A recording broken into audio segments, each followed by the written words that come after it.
আজকে আমরা শিখব মডেল ভার্ব, কারণ এদের ছাড়া ইংরেজি বলা প্রায় অসম্ভব। এগুলি শিখতে পারলে আপনার ইংরেজি গ্রামার অনেক স্ট্রং হয়ে যাবে। তাছাড়া স্পোকেন ইংলিশে মডেল ভার্ব ব্যাপকভাবে ব্যবহার হয়। আজকে আমি এদের ব্যবহার খুব সহজে শিখিয়ে দেব। আশা করি আজকের পর আপনাদের মডেল ভার্বকে ব্যবহার করতে আর ভুল হবে না। ক্যান। ক্যানকে অ্যাবিলিটি বা পারা অর্থে ব্যবহার করা হয়। যেমন, সে ইংরেজি বলতে পারে। He can speak English. He can speak English. আমি এটা করতে পারি। I can do it. I can do it. তারা দ্রুত দৌড়াতে পারে। They can run fast. They can run fast. ক্যানকে আরও নানাভাবে ব্যবহার করা হয়। যেমন, আস্ক ফর পারমিশন, অনুমতি নিতে। আমি কি এখন যেতে পারি? Can I go now? Can I go now? এখানে আমরা অনুমতি নিতে ক্যানকে ব্যবহার করলাম। গিভ পারমিশন, আবার অনুমতি দিতে ক্যানকে ব্যবহার করা হয়। যেমন, তুমি এখন যেতে পারো। You can go now. You can go now. তাহলে ক্যানকে ব্যবহার করা হয় অ্যাবিলিটি বা পারা অর্থে।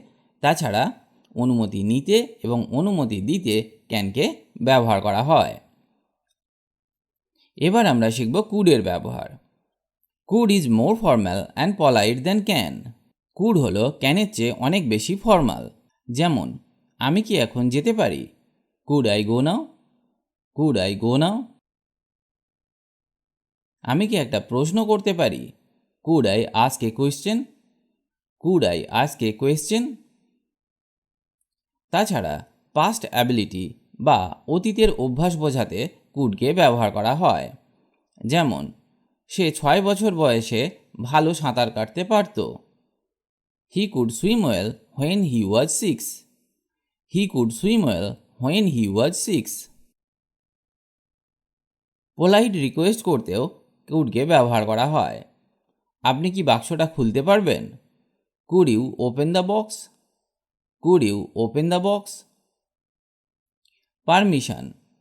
পারমিশন অর্থেও কুডকে ব্যবহার করা হয়, তবে এই পারমিশন অনেক বেশি পোলাইট হয়। যেমন, তুমি কি দরজাটা খুলবে? Could you open the door? Could you open the door? এবার আমরা শিখব উইলের ব্যবহার। বাংলা বাক্যের শেষে ব, বে, বেন ইত্যাদি যুক্ত থাকলে উইলকে ব্যবহার করা হয়।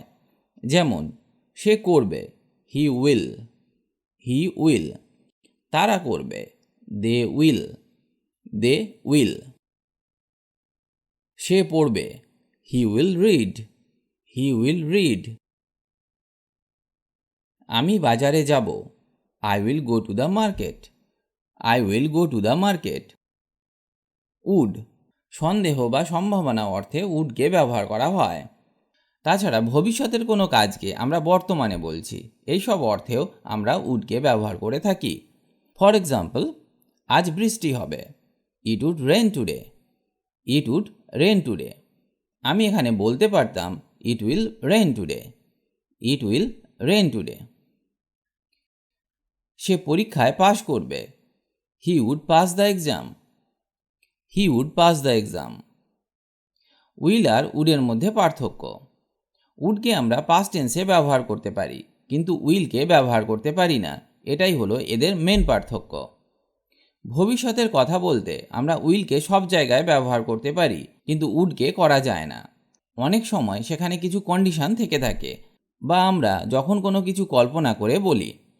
যেমন, আকাশে মেঘ হয়েছে, সেটা দেখে আমি বললাম আজকে বৃষ্টি হবে। তো এর ইংরেজি হবে it will rain today. It will rain today. আবার আমি অফিসে আছি, আমার কল্পনা কালকে বৃষ্টি হবে। তো এর ইংরেজি হবে it would rain tomorrow. It would rain tomorrow. আশা করি আপনাকে এই পয়েন্টটা বোঝাতে পেরেছি। মোর পোলাইট অর্থে আমরা উইলের বদলে উডকে ব্যবহার করতে পারি। যেমন, তুমি কি কিছু পান করতে চাও? Would you like something to drink? Would you like something to drink? এখানে আমরা উইলকে ব্যবহার করতে পারতাম, কিন্তু সেটা পোলাইট হতো না। তুমি কি কিছু পান করতে চাও? Will you like something to drink? Will you like something to drink?